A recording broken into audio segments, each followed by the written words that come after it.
Hello and welcome to Take 5, a series of very short videos designed with your training in mind.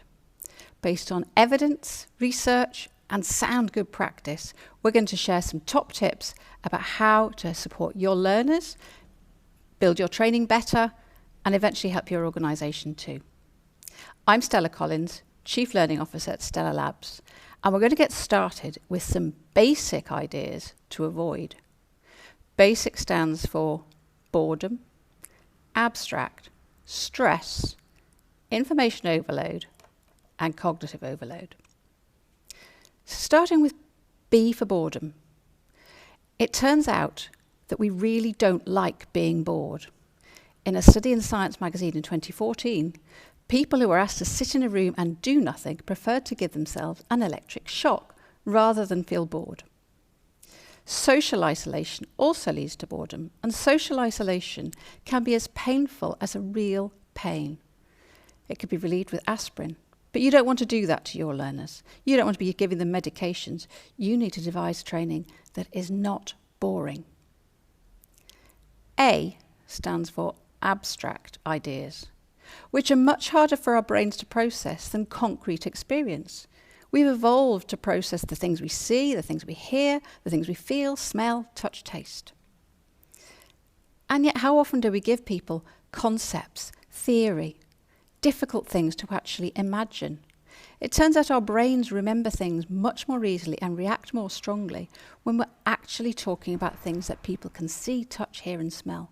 So for example, in a study where they measured your brain, what happens when you actually touch substances, textures, they found the same parts of our brains were lit up, were ignited, when we actually talked about metaphors, so as rough as sandpaper, as tough as old boots.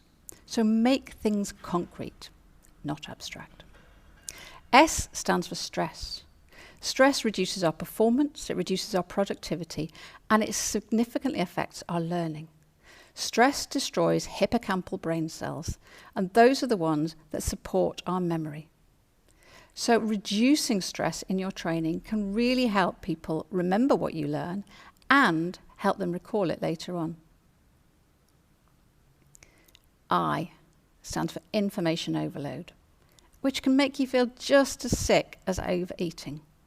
Do you ever get asked to just put some more information in that course? Just squeeze it into another 10 minutes, it'll be fine. Fight back, don't do it. Information overload literally feeds our brains with too much stuff and we can't take it in, we just reject it.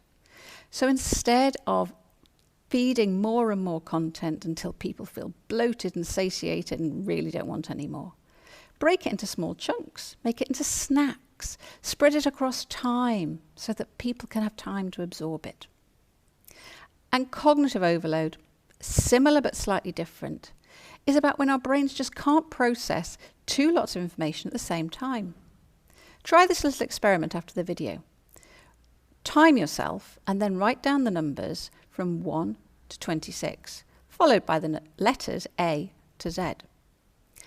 And then try it again, and this time write 1A, 2B, 3C, and see how much longer that takes you. That's an example of cognitive overload. So how are we going to support people to avoid cognitive overload? Chunking, a bit like the food and the snacks, is one really good way to do it. But also stop people from multitasking. Help them avoid distraction. Make the training so interesting that they're not distracted, and avoid multitasking.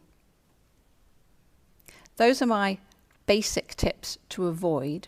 So look out next time for more ways to make your training more engaging, stickier, and produce long-term effects. Thank you. Bye.